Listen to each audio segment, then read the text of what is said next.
গাজীপুরে শেখ হাসিনার সাবেক উপদেষ্টা তারেক সিদ্দিকীর বাগানবিলাস নামের বিশাল বাগানবাড়ি। জেলার ফাউকাল এলাকাতেও ডুপ্লেক্স ভবনসহ এক বিশাল সাম্রাজ্য গড়ে তোলেন তিনি। এসব বাড়ি ছাপিয়ে রাজধানীর অভিজাত এলাকায় রয়েছে তারেক সিদ্দিকীর প্লট ও ফ্ল্যাট। বারিধারা আবাসিকের পার্ক ভ্যালিতে বিলাসবহুল ফ্ল্যাট ছাড়াও আছে বারিধারার ডিওএইচএসে 7 তলা বাড়ি। আদালতের আদেশে ইতোমধ্যে এসব সম্পদ জব্দ করেছে দুদক।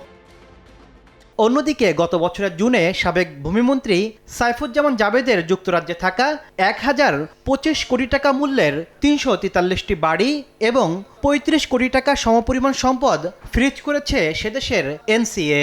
দুদকের তৎপরতার পরেই এই পদক্ষেপ নেয় ব্রিটিশ কর্তৃপক্ষ।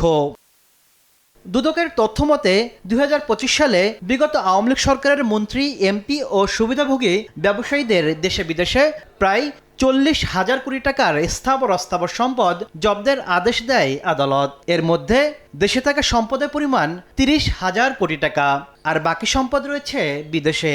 রাষ্ট্র কর্তৃক মামলায় বা অনুসন্ধানের রায় শেষ হওয়া পর্যন্ত যাতে সম্পদগুলো বেহাত না হয় সেজন্য আমাদের ক্রোগ অবরুদ্ধকরণ করা হয়ে থাকে। তবে বিদেশে থাকা সম্পদ জব্দের ক্ষেত্রে দুদকের সফলতার রেকর্ড খুব একটা দীর্ঘ নয়। সংস্থাটির সাবেক এই মহাপরিচালক মনে করেন, কাগজে কলমে জব্দ দেখানো হলেও বাস্তবে সম্পদ ফিরিয়ে আনা বেশ কঠিন।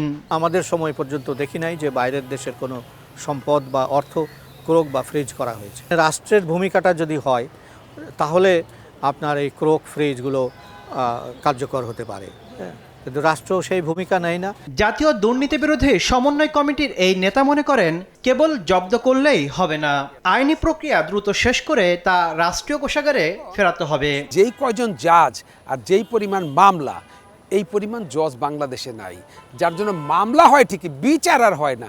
আর বিচার যখন হয় তখন আর এটার কোনো গুরুত্ব থাকে না, প্রমাণ করা যায় না যে দুর্নীতির মাধ্যমে অর্জনটাকে সে ভোগ করতে পারে নাই। ইতিমধ্যে সে যেভাবে পারে বেঁচে দেয়, অমুক করে তমুক করে, তার ভোগ করে, তার সাজাটা ইনভিজিবল হয় না। দুর্নীতিবাজদের লুট করা সম্পদ রাষ্ট্রীয় কোষাগারে ফিরিয়ে নিতে সরকারের সকল সংস্থাকে সমন্বিতভাবে কাজ করার তাগিদ বিশ্লেষকদের। তাসলিম তৌহিদ, সময় সংবাদ, ঢাকা।